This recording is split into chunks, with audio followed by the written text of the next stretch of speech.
കുടുംബങ്ങളിലെ കൂട്ടക്കുരുതികളെക്കുറിച്ചുള്ള വാർത്തകൾ കേൾക്കുമ്പോൾ തന്നെ ചിലപ്പോൾ ഭയം തോന്നാറുണ്ട്. മനസ്സിന് വിഷമവും വേദനയും ഉണ്ടാകും. ഇതുപോലെ ഏറെ നൊമ്പരപ്പെടുത്തുന്ന ഒരു വാർത്തയാണ് ഈ പകൽ കൊല്ലം പരവൂരിൽ നിന്നും കേൾക്കാൻ കഴിഞ്ഞത്. പരവൂരിൽ ഭാര്യയെയും മകളെയും കഴുത്തറുത്ത് കൊലപ്പെടുത്തി ഭർത്താവ് ജീവനൊടുക്കാൻ ശ്രമിച്ചു. പരവൂർ സ്വദേശി ശ്രീജുവാണ് ഭാര്യ പ്രീത, മകൾ ശ്രീനന്ദ എന്നിവരെ കൊലപ്പെടുത്തിയത്. ജീവനൊടുക്കാൻ ശ്രമിച്ച ശ്രീജുവും മകൻ ശ്രീരാഗും ഗുരുതരാവസ്ഥയിൽ ആശുപത്രിയിൽ ചികിത്സയിലാണ്. ഭാര്യയ്ക്കും മക്കൾക്കും വിഷം നൽകിയ ശേഷം ശ്രീനു കഴുത്തറക്കുകയായിരുന്നു. കടബാധ്യതയാണ് ഇതിന് കാരണമെന്നാണ് പോലീസിന്റെ പ്രാഥമിക നിഗമനം.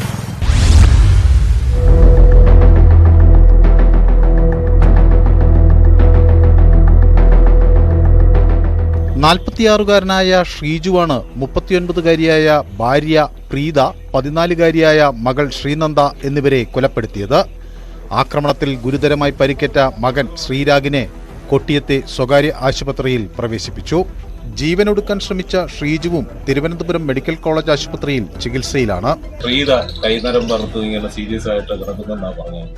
അങ്ങനെ തന്നെ പിള്ളേർ, നമ്മുടെ പാർട്ടി പ്രവർത്തകരെല്ലാവരും കൂടെ വന്ന് നോക്കുമ്പോഴത്തേക്ക് 4 പേർക്കും മുറിവ്, 3 പേർക്ക് കഴുത്തിന് മുറിവ്.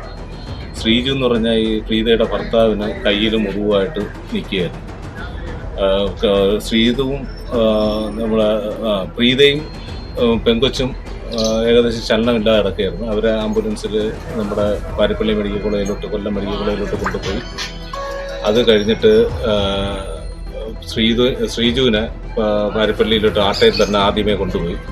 അവിടെ ചെല്ലാം പോയിസന്റെ ഒരു അംശവും കൂടെ ഉണ്ടെന്നറിഞ്ഞു. മകന് ഇത്തിരി നല്ല സീരിയസ് ആയിരുന്നു. അതിനെ നമ്മുടെ കൊട്ടിയം ഹോളി ക്രോസ് ആശുപത്രിയിലോട്ട് കൊണ്ടുപോയി. തൊട്ടടുത്ത വീട്ടിൽ താമസിക്കുന്ന പ്രീതയുടെ സഹോദരൻ പ്രമോദ് വീട്ടിലെത്തി വിളിച്ചപ്പോൾ വാതിൽ തുറന്നില്ല.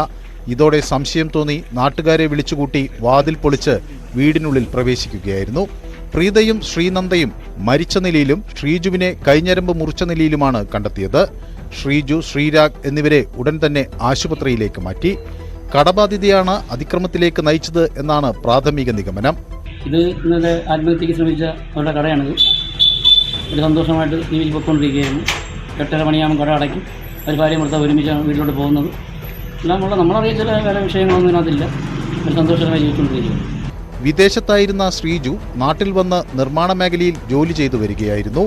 വീടിനടുത്തു തന്നെ തുണിക്കട നടത്തിയിരുന്ന പ്രീത പൂതക്കുളം സർവീസ് സഹകരണ ബാങ്കിലെ കലക്ഷൻ ഏജന്റായിരുന്നു. ശ്രീനന്ദ പൂതക്കുളം സ്കൂളിലെ 7ാം ക്ലാസ് വിദ്യാർത്ഥിനിയാണ്. പ്രീതയുടെയും മകളുടെയും മൃതദേഹം പാരിപ്പള്ളി മെഡിക്കൽ കോളേജ് മോർച്ചറിയിലേക്ക് മാറ്റി.